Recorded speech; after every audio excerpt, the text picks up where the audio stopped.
paglaki mo, gano'n. Wala? Wala po daw.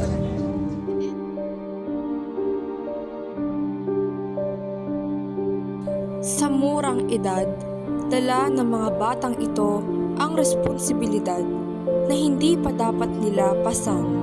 Ngunit hindi lamang sila ang may kwento.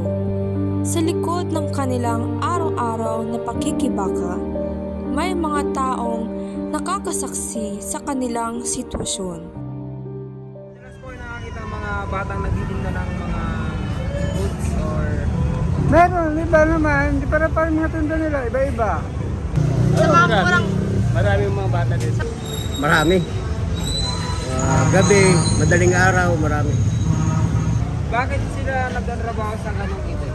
Eh, sa akin pananaw hindi na sila magtrabaho. Kasi naman yung barkada, o kaya yung inatubag nila puro, yung tinamang inaano na natututong magnakaw, yung mga ganun. Siguro para sa akin unang-una siguro kakulangan ng pinansyal sa pamilya. Siguro yung iba dyan, naisipan nila na maghanap buhay na lang o tinuring nila sarili nila na tumulong sa mga pamilya nila para hindi sila pabigat. At iba naman dyan, siguro para sa pagkusto sa pag-aaral nila sa araw-araw. Dahil nga sa kahirapan ngayon, hindi sapat yung kinikita ng magulang para mabigyan sila ng sapat na pinansyal sa pang-araw-araw. Sa kababayan ng magulang yun. Kasi kung magulang, matinong magulang, pwede, kahit mga batang malilit, di pwede magpadaboy kung responsable kang magulang, di ba? Sa tingin nyo tayo, anong pwedeng gawin para matulungan sila? Para, Matulungan sila.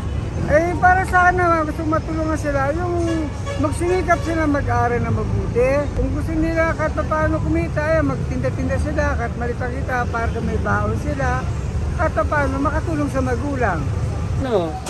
Siguro marami, sa unang-una siguro sa paano natin ngayon sa gobyerno, di ba may natawag tayong DSWD, pwede siya rin tumulong.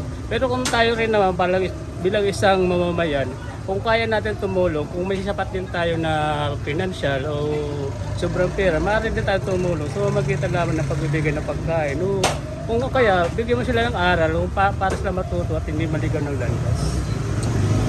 Para matulungan sila, dapat isa, yung LGU, dapat ang unang yung parang kukunin yung mga bata, tawagin yung mga magulang para bigyan ng yung sakaling itong maging palaboy pa uli, magulang ang dapat sisihin o kung iba, bigyan ng kaparusahan yung magulang.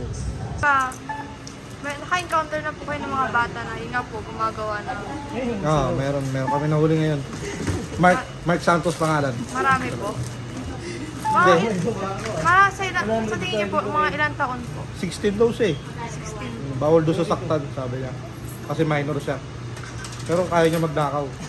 Siguro yung ano dyan, yung iba dyan, ginagawa nila siguro sa impluensya.